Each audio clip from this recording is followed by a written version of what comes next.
શ્રીરામ પ્રસન્ન. રઘુપતિ રાઘવ રાજા રામ, પતિત પાવન સીતારામ. સીતારામ સીતારામ, ભજ પ્યારે તું સીતારામ. સંતોની પાવન ભૂમિ તેવા મહારાષ્ટ્રના ગોંદવલે ગામમાં શ્રી ગોંદવલેકર મહારાજનો જન્મ થયો. આ સહજ સરળ સાત્વિક સંતનું પૃથ્વી પરનું વાસ્તવ્ય ઈસવીસન 1845થી 1913 સુધીનું ગણાય છે. સજ્જનગઢના સમર્થ રામદાસ સ્વામીના પુનઃ અવતાર ગણાતા મહારાજના ગુરુ શ્રી તુકામાઈ હતા. રામનવમીના દિવસે શક્તિપાત કરી શ્રી તુકામાઈએ મહારાજને આધ્યાત્મના અઘરા સોપાનો સર કરાવી ઉન્નતિના માર્ગે અગ્રસર કર્યા અને શ્રી રામ જય જય રામ તેમ તારક મંત્રની દીક્ષા આપી. શ્રી તુકામાઈએ મહારાજને બ્રહ્મચૈતન્ય તેમ નૂતન નામ આપ્યું. તે પછી બ્રહ્મચૈતન્ય મહારાજ ગોંદવલેકર તરીકે બધા તેમને ઓળખવા લાગ્યા. મુખે રામનું નામ, દેહે સંસારના કામ અને મન જોડવું રામ, એ જ આ નામયોગીનું સર્વને સૂચન છે. નામસ્મરણની મહત્તા દર્શાવવા ભક્તોના લાભાર્થે આ દયા સિંધુએ મરાઠીમાં સરળ ભાષામાં પ્રવચનો કર્યા. શ્રી ગોવિંદ સીતારામ ગોખલેએ આ પ્રવચનોનો સંગ્રહ અને સંકલન કરી સર્વે પર મહાન ઉપકાર કર્યો છે. મહારાજની કૃપાથી પ્રાધ્યાપક હર્ષદ ઉપાધ્યાયે આ અમૂલ્ય મરાઠી પ્રવચનોનો ગુજરાતી અનુવાદ કર્યો છે. વર્ષના દરેક દિવસ માટે એક નવા શીર્ષક સાથે દરરોજ એક પ્રવચન રજૂ કરવામાં આવશે. ડિસેમ્બર મહિનાના પ્રવચનોનો વિષય છે ભગવાનનું નામ. ભગવાનનું નામ લેવાથી ભગવાન સાથે સંબંધ જોડાવાની શરૂઆત થાય છે. શરૂઆતથી ભક્તે લીધેલું નામ ભગવાનને ખેંચી લાવનારું છે. ભક્ત અને ભગવાનનો સંબંધ પૂરો થયો એટલે કે નામમાં સ્વયંને ઓગાળી નાખવાથી ભક્ત બ્રહ્મ સ્વરૂપ થાય છે. બંને અભિન્ન બને છે. બ્રહ્મ એટલે પરમેશ્વરનું નામ અનાદિ છે. ભગવાનના નામમાં જ વિશ્વનું મૂળ અને અંત છે. એટલે કે ભગવાનનું નામ ભગવાનને વ્યાપીને કાયમ જ રહે છે. સાચા ભક્તને આધ્યાત્મિક અનુભૂતિઓ થાય તો પણ તેણે નિરંતર નામસ્મરણ ચાલુ જ રાખવું જોઈએ.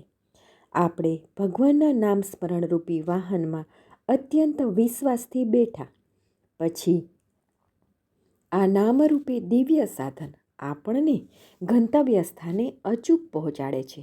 તે શંકારહિત વાત છે. અંતે મુક્તિ મહાપદ સાર. આ વિચારો ડિસેમ્બર મહિનાના 31 પ્રવચનોમાં સમજાવેલ છે.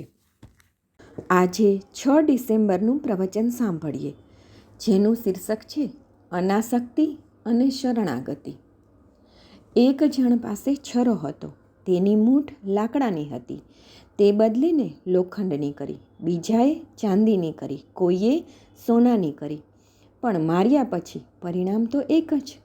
તેમ સંસાર વૈભવ વિલાસનો હોય કે કેવો પણ હોય તો પણ તે છરો જ છે.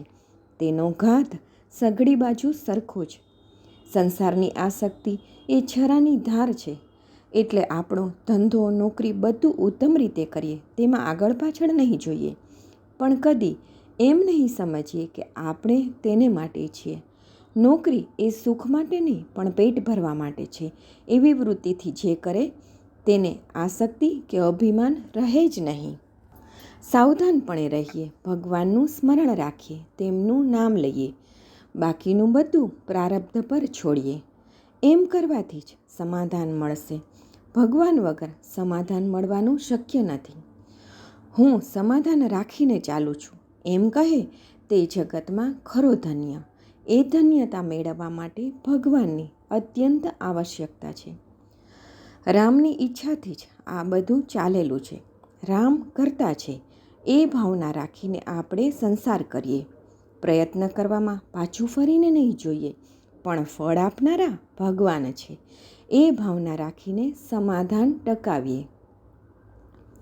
ભગવાન મેળવવા માટે બીજું કંઈ નહીં, શરણાગતિ જોઈએ. હું ઉપાધિ રહિત બનું એ શરણાગતિ છે.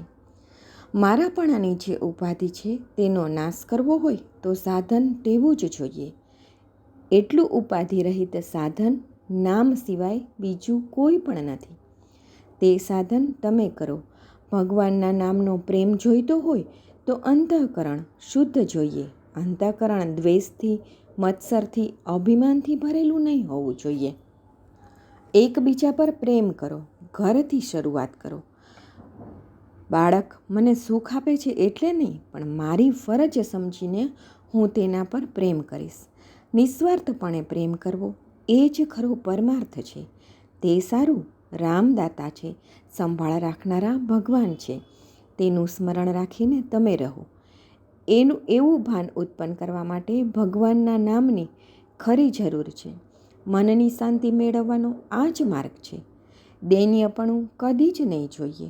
એકદમ રાજાના જેવા વૈભવમાં રહો. પણ એ વૈભવને લીધે હું સુખી છું એમ ન કહેતા, હું રામનો છું એટલે સુખી છું એ ભાવના રાખીને રહો.